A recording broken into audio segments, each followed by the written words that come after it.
Salmo. Žvejok su malonumu.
Sveiki visi žiūrintys laidą Vienam gale kablys. Ką jūs čia matote, nieko bendro neturi su poliarinė ekspedicija. Šiandien mūsų laida ant Kuršių marių ledo. Mūsų geras bičiulis Saulius iš Preilos mus pakvietė čia ir kaip kiekvienais metais mes bandome gaudyti stintą. Juolab, kad stintų sezonas jau iš tikrųjų prasideda.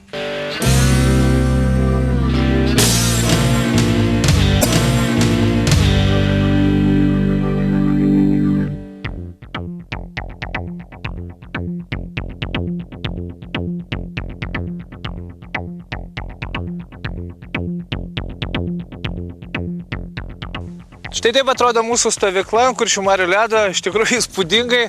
Tuo labiau, kad jau rytinis kibimas baigėsi ir dabar dieną po truputį vyrai ilsisi. Žinoma, kimba viena kita stinta, tačiau rytas buvo įspūdingas. Ir kas svarbiausia, kad Kuršių marių ledas iš tikrųjų laiko ir dabar bent jau Kuršių marių sukaustytas taip, kad daugelis pažiūrėję mūsų laidą galės pabandyti savo laimę žvejoti šią žuvį kvepiančią agurkų, kuri, galima sakyti, yra šiek tiek nacionalinė lietuvių žuvis, nes, daugelis meškeriotojų dėl stintas eina iš proto. Dabar rytinis kibimas.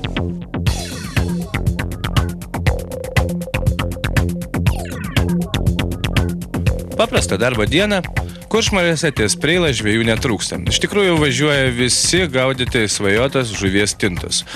Žuvies kvepiančios agurku. Galima sakyti, tai šiokia tokia nacionalinė lietuviška žuvis, stinta, kalėdos, nauji metai, ir visa tai, kas seka po to. Žiemą meškeriotojai ima savo meškerėlės į rankas ir keliauja į Kuršių marias. Ir patikėkit manim, bičiuliai, savaitgaliais čia susirenka ne šimtai, ne tūkstančiai, o 10 tūkstančių meškeriotojų iš visos Lietuvos.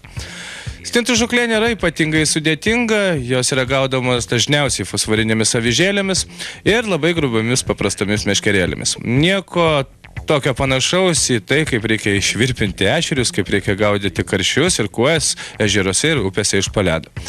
Žinoma, tos meškerėlės turi savo savybės, kiekvienas meškeriotojas pasirenka tokias, kurios jam malonesnės, man daug linksmesnės meškerėlės su pakankamai ilgais kotais. Ir tik prašvitus stintos pradeda kibti. Jos rodo tai, kad mėgsta valgyti visą tai, ką mes siūlome. Ant kabliukų mes dažniausiai stintai siūlome įvairiausias žuvies gabaliukus. Taip, iš tikrųjų, kai užeina žuvies būrys, tenka darbuoti sušilus abiem meškerėmis.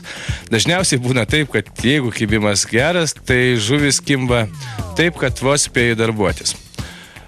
Žuvis visaėdės, kurios turi dantis, pakankamai kanibalės ir ryja viską, ką sutinka savo kelyje. Jeigu lyginti su kokia nors stichinė nelaimė, tai kažkas panašaus kaip sarančia žiogai, kurie užplūsta plantacijas ir suryja visus kukurūzus. Kukurūzus stintos nevalgo, bet didžiuliai jų bariai patraukia į Kuršių marias, čia žiemoja ir vėliau pavasarį plauks į mūsų upės nerštį. Žuvis, kaip jau sakiau, visaėdės ir ten, kur pasirodo stintas, bėga visas kitas žuvis, plaukia slėptis nuo šių aršių piktų žuvų, kurios praktiškai iššluoja viską, ką randa valgoma savo kelyje. Stintas gaudo tik tai ešeriai, gaudo tik tai vėgelės, lydekos, žodžiu plėšrūnės. Taip pat bando prisikimšti skrandžius šią pakankamai įdavę ir skanę žuvimi. Nors ir mažytė, nors ir nesipriešina taip kaip didžiuliai ešeriai arba karšiai kojas, linai ir visas kitas Lietuvos žuvis, bet savo skonį visgi pasižymė ypatingų. Daugelis Lietuvos žmonių, ne tik meškeriotojai, žino, stinta tradicinis lietuviškas patikalas ar marinuota kepta viena iš skaniausių. Šalia mūsų gaudo mūsų laidos bičiuliai Saulius, kuris atvežė mus čia prieilai savo stebuklingasis vietas, ten, kur nėra žmonių. Ačiū Sauliui, kad čia mes gaudome ramiai. Ir kibimai tęsiasi. Taip pat su mumis bičiuliai iš Salmo, kurie pirmą kartą ant ledo, tačiau spėja darbuotis įsižioja ir jų kibimai taip pat džiugina. Viena po kitos pirmosios stintos atsiranda ant Kuršių marių ledo ir tai yra smagiausia. Smagiausia dėl to, kad žvejoti smagu, kad žuvis kimba, kad turime ką veikti ir džiaugtis puikiu žuvų kibimu. O stintas, kaip matote, kimba taip, kad mosikuoja tas argelį taip, tarytum būtų ten anam gale didžiulė, stora ir galinga žuvis. Iš tikrųjų ne. Tai plėšri, visaėdė, pikta stinta. Gaudamas jos, kaip jau sakiau, labai paprastai, pagrindiniai valai 22, 25 šimtasios milimetrų, pavadėliai tokie patys, na ir ant kabliuko dedame šviečiančias avižėles. Na, o ant tų kabliukų dedame žuvelės porciją. Dažniausiai tai būna kuojos, pačios stintos porcijos, bet dabar paskutiniu metu labai populiaru dėti karpį. Kodėl dėti karpį? Todėl, kad karpis turi pakankamai kietą odelę, jo filė gabaliuką nusiperki parduotuvėje su oda, susipjaustai namuose į nedidelės porcijas, na, tokias maždaug 5 mm kubinio ir gaudai žuvį. Ir tiesiog gražu dėl to, kad pats karpis praktiškai nenukrenta nuo kabliuko. Jo oda tokia stora, kad uždėjęs porciją gali gaudyti visą dieną. Rytas puikus, iš tikrųjų pabandykite Kuršių mariose. 1 valanda mums nedavė iš viso ilsėtis ir mes dirbame įsišiepę. Vietiniai turi, kaip matėte, savo žuklės techniką, kad nesipintų pavadėliai, valo viršų į burną, tada viskas tvarkoje, sistemėlė vietoje ir, kaip matote, visi mosikuojasi rankomis, kaip išpratėję malūnsparniai. Na, apie žuklės techniką sunku čia ką nors papasakoti, papasakosime apie tai, ką mes pasirenkame.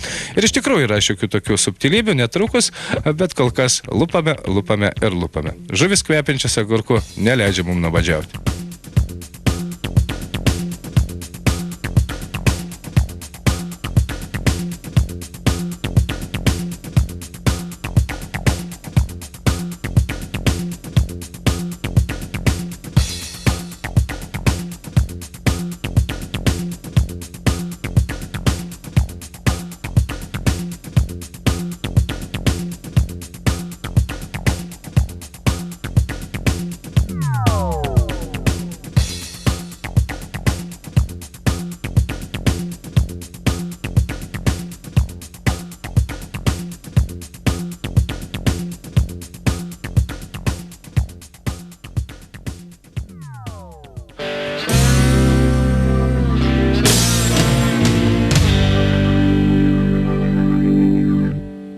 Rytas buvo įspūdingas, nors negaliu pasakyti, kad prigaudėme kalną, bet po 30-20 žuvelę pagavome kiekvienas ir tuo labiau, kad tai yra stintų žuklės pradžia. Iš tikrųjų pats geriausias kibimas, patys žinote, vasario antroji pusė ir tada stintos kibs visą dieną. Nu, dabar kol kas yra rytinis kibimas ir vakarinis. Kol dieną pagauname vieną kitą stintą, verta pakalbėti apie žuklės įrankius. Nors atrodo, kągi čia naujo ir sugalvosi toj stintų žuklėje, bet yra šiokių tokių naujienų, kurios iš tikrųjų padeda tiesiog praleisti komfortabiliai žvejybą, netgi elementarus toks dalykas kaip raudonas valas, su kuriuo mes šiandien gaudėme. Ir kaip matėte, kai mėtai savo meškerėlę ant ledo, kai stintos kimba greitai ir tu turi gaudyti greitai iš principo. Ir būna taip, kad tas valas kažkur užsimeta, užkliūna už ledokšnių ir baltas valas praktiškai tampa nematomas ant ledo.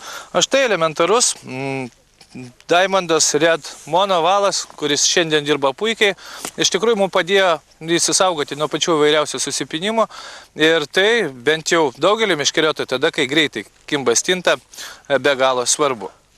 Apie sistemėlės kiekvienas meškeriotojas renka savo, turiu savo mėgstamas, bet ką aš atradau šiemet, tai labai elementarės avižėlės, kurios yra skirtos tintam, visi žino, kad tai yra fosforinės avižėlės, bet dažniausiai mes rišdavome avižėlės su auselė, o šį kartą labai puikus atradimas su skylute per vidurį. Kodėl?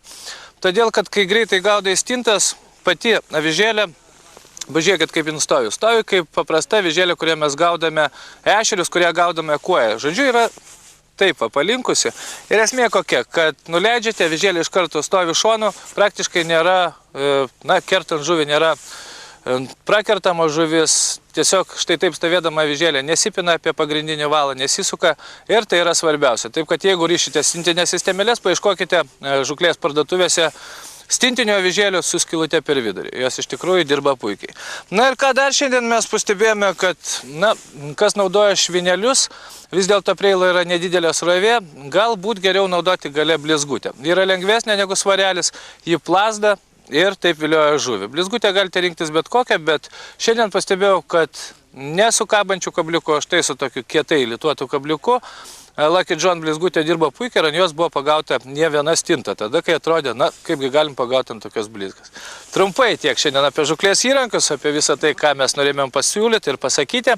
Atkreipkite dėmesį raudoni valai, avižėlė su skylute, blizgutė gale ir galvoju, kad jūsų žuklė šiemet bus iš tikrųjų įspūdinga. Na, o dabar mes keliaujame į Švediją. Taip, turėjome keletą dienų praleistų Švedijoje, turėjome atostogas ir norime pažiūrėti, kaipgi gyvena ten švedai ir jų žuvis.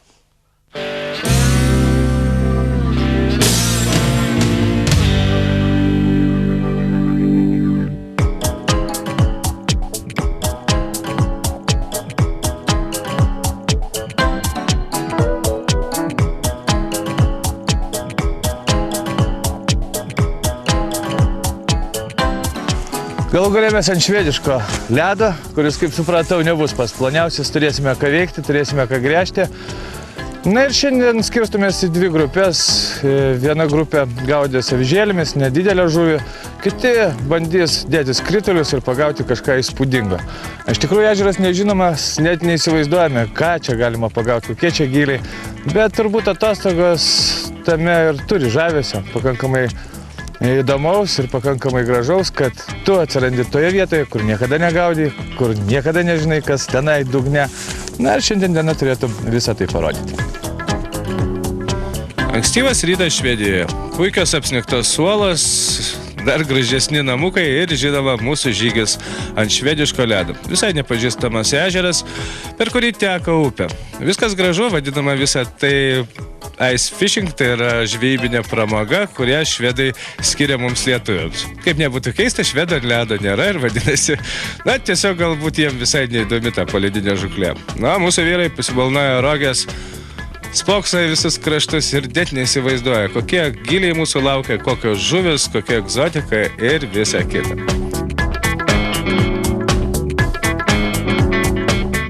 Renkuosi avižėlės ir vėlgi net neįsivaizduoju, kokiosgi turėtų tikti Švedijoje, tačiau nieko nuostabaus, galvoju, viskas tas pats kaip mūsų ežeruose. Ledas iš tikrųjų, patikėkite manim, storas apie 40 cm. Turime ką veikti į pragręžę, tik įleidę avižėlės prie pat namukų turime ką veikti. Žuvis kimba viena po kitos ir štai tokios žuvelės. Ešeriukai, patys įvairiausios kojytės, o mėgstamiausia pasirodo jų avižėlė visiškai juodos spalvos. Ir tie patys ešeriai pamatysite juodi, pikti, tamsus, tokie, kurie gyvena tarp uolų, tarp nuskendusių akmenų ir štai kaip atrodo švediškos žuvis. Gražios, ar ne? Tai labiau, kad turiu užduoti šiandien prilupti tų mažų žuvelių, pridėti vyram į kibirus, kad jie galėtų eiti statyti skrutulių. Pasirodęs, Švedijoje galima gaudyti gyvą žuvelę ir niekas to nedraudžia. Bent jau tame regione, kuriame mes buvom. Tai nėra blogai. Tai labiau, kad vis dėlto Lietuvoje iki tik sausio 1 dienos galima gaudyti gyvą žuvelę, o jeigu tu tai daryti mėgsti, gali tiesiog važiuoti į Švediją, sužinoti, kur tai galima daryti ir gaudyti. Tai taip pat smagu.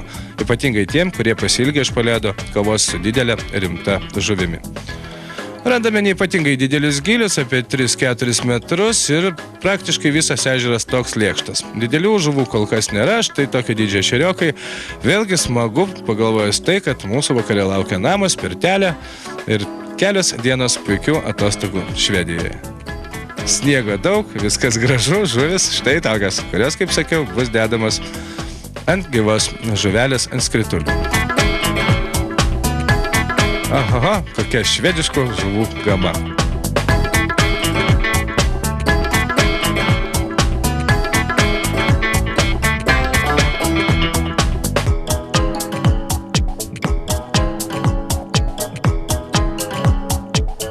Na, pasismaginę su tokiom žuvelėm kaip nedideliai ešeriukai, mes papuolame į visiškai stebuklingą žūklę. Tai yra, bandėme tiesiog pilti uodo trūklio lervas iš viršaus, kad galėtumėme pasidžiaugti tų ešerių kibimu ir galbūt privilėtumėme kur kas didesnės žuvis. Bet patikėkit manim, tos didesnės žuvis, kai atplaukė, tai jau turėjome ką veikti. Nes tos žuvis buvo tokios stiprios ir tiek prašydavo iš mūsų valo, kad sukdavosi mūsų, žviegdavo rytės ir gaudyti štai tokius upėtakius Švedijoje, valui naudojant 800 mm mažą avižėlę, niekam nerekomenduojame, bet gaudyti tokį laimikį iš po ledo avižėlę iš tikrųjų smagu. Ne vieną avižėlę praradome, buvo tokių monstrų, kurie ištįsdavo 20 metrų iš mūsų vadinamas balalaikos, be jokio sustojimo, nuplėždavo valą ir pasakydavo ate. Vėliau pamatysime, ką mūsų bičiuliai pagavo skrituliais ir suprasime, kokios žuvis plėšia mum valus. Bet štai tokie upėtakiai žiemą kažkas naujo ir gražaus mūsų laidoje. Tuo labiau, kad jie gyvena Švedijoje. Tokia mūsų žuklės pradžia. Galiu pasakyti drąsiai, kad mažų žuvų pasirodo yra ir Švedijoje, ir jų yra tiek, nes gali virpinti tą avižėlę, dėti ant jos kažką nedėti, bet tų ešeriukų kaip bepračių pilna. Vyrai prisikrovė pilną kibirą ir patraukė kažkur ten, tolyn už salos. Tikiuosi, jiems seksis kur kas įdomiau. Kaip matėte, turėjom keletą ir pakankamai gražių nuotykių. Praleistas laikas puikiai, pasirodo, avižėlėmis galima gaudyti upėtakius. Na, o ką atneš vyrai iš ten, mes pažiūrėsime.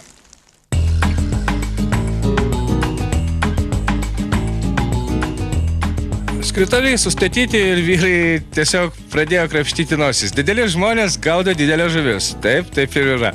Jų misija pagauti kažką tai valgomo, nors mes galime drąsiai pasakyti, kad avižėlininkai šį kartą pagavo taip pat labai gražių upėtakių.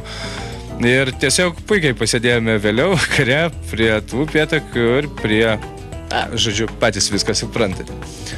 Kągi, pirmieji skritulių virtimai ir tai tik įrodymas, kad ir gyvą žuvelę turi kas valgyti štai šiame šiaurinėme Švedijos krašte. O kasgi tai? Tai mūsų tradicinės lietuviškos lydekos. Tiesiog gražios švediškos lydekos ir jų spalvos, ir jų formos. Bet idėja tokia, kad pasirodo tada, kai mes Lietuvoje pamirštame gaudyti lydekas ir mums darosi nuobodu žvejoti mažą žuvį, galima atvykti į Švediją ir čia gaudyti žuvis skrituliais ir pagauti vieną kitą įspūdingą laimikį. Vyrai tikrina skritulius, keičia masalus, keičia ešeriukus ir randa vieną kitą nukritusį skritulį. Tiesiog mato iš toli, kaip tie skrituliai virsta, o žuvis iš tikrųjų tą kartą buvo pačios įvairiausias. Gerai, lydekos tai lydekos, o štai prašom, Švedijos ežeruose gyvena ir 2,5 kg sveriančios vėgelės, kurios taip pat plaukioja dieną ir jie mūsų siūlomus ešeriukus. Įspūdinga, ar ne? O patikėkit manim, ir dar be visų šių žuvų mes prigaudėme skrituliais begalę pačios įvairiausios žuvies. Netrukus pat matysite labai trumpą nuotraukų šou, bet dar vienas laimikis, kuris buvo, galima sakyti, eilinis. Buvo pagautas lydekos ir 8, ir 7, ir 6 kg. Buvo pagautos ir upėtakiai, kaip supratote, 800-700 gramų avižėlėmis. Buvo pagauta begalė pačios įvairiausios smulkios žuvies. Žodžiu, Švedijos ežerai iš tikrųjų dosnūs. Ne tokie nustekenti kaip mūsų, ne tokie prarasti ir žuvį čia galima pagauti kokią tik tai norite ir kokią norite dydžio. Žinoma, daugelis žuvų keliavo atgal, daugelis buvo paleista, tiesiog jomis buvo pasidžiaugta, tiesiog viena kita žuvis buvo mūsų atostogose suvartota, paskanauta. Na ir žinoma, štai pro tokias skylutes lūpti tokias lydekas iš tikrųjų smagu. Smagu tai daryti Švedijoje. Ten, kur visą tai legalu, galima ir niekas ant tavęs nepyksta, kad tu pagavai vieną kitą žuvį. Mūsuose niekas nepyksta, bet mūsuose geriau žuvį paleisti, nes jos iš tikrųjų tiek neturime, kiek švedai. Ir to labiau Švedijoje nedažnai lankosi tokie, kaip mes lietuviai, imantis vieną kitą žuvį.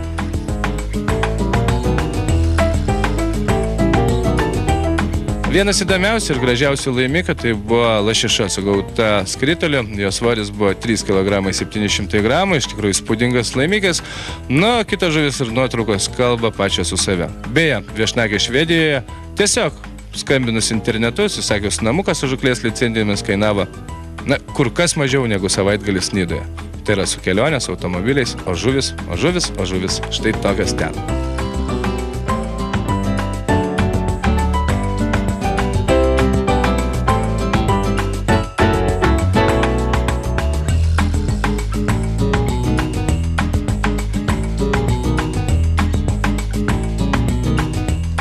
Štai tokia žuvis buvo ir vyrų laimikiai. Iš tikrųjų, kaip matėte, galima pagauti ir lašišą, ir vėgelę, ir didžiulę lydeką, ir tų lydekų, kaip matėte, parodė ką kamera, ką parodė ir nuotraukos, bet iš tikrųjų žuvis įspūdingos. Iš tikrųjų, kai daugelis atvažiuoja atostogauti, nelabai ir nori su tą kamerą lakstyti, viską filmuoti, bet kaip matėte ir nuotraukas, ir laimikius, jie iš tikrųjų įspūdingi. Tokia ta buvo mūsų trumpa viešnagė Švedijoje. Buvo tikrai prasminga, graži, paliesta tikra švediška žiema. Dabar namo.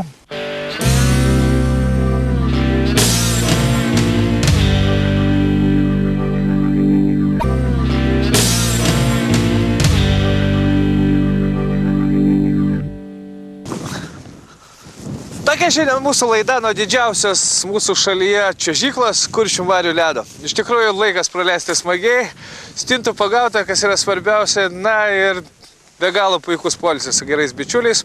Tai yra visa tai, ką mes vadiname žvejyba. Rekomenduojame jums, Kuršių marių ledas iš tikrųjų laikys, pabūti ir pagauti vieną kitą žuvį kvepiančią agurku.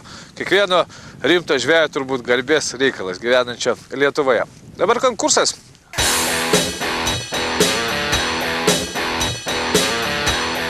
Donatas Jacevičius sugavo 17 kg ir 200 g karpių. Karpis gyvena, tai yra smagu. Kęstutis Zabulis 19 kg ir 200 g karpių. Karpis gyvena mūsų vandenyse, tai yra smagiausia. Tadas Tonys 20 kg ir 100 g karpius, kuris taip pat plaukioja išdidžiai mūsų vandenyse. Kiršliai, kuris sugavo Rimas Dirsė iš Vilniaus, pagauti ir paleisti iš tikrųjų įspūdingos žuvis, svėrusios nežinau kiek, nes muselininkai jas matuoja 30–40 cm laimikiai. Iš ties gražu, kad Lietuvoje žuvis meškeriotojai gaudo ir paleidžia, ką rekomenduojame daryti visiems. Dabar sužinosime, kas tapo mūsų praeito mėnesio konkurso nugalėtojų. Ir jam atitenka firmos Salmalitos Norfin kombinzonas Thermal, kurio puikiai galite žygiuoti ne tik ant ledo, tačiau galite komfortabiliai jaustis ir pavasarinėje, ir rudeninėje žuklėje, kas mūsų laukia.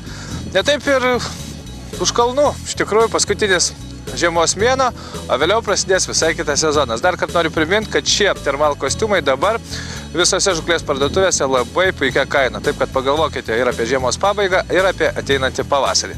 O dabar nugalėtojas. Ta-da-da-da-dam! Mūsų konkurso nugalėtojas Rolandas Baratinskas, sugavęs daug lydekų ir žinoma jas paleidęs atgal. Sveikiname Donatą, susisiekite su mūsų laida internetu ir mes pasakysime, kaip pasimsite savo prizą. Dabar jau tikrai viskas, susitiksim kaip visada, lygiai po savaitės, nei žvyno jums, nei uodegos.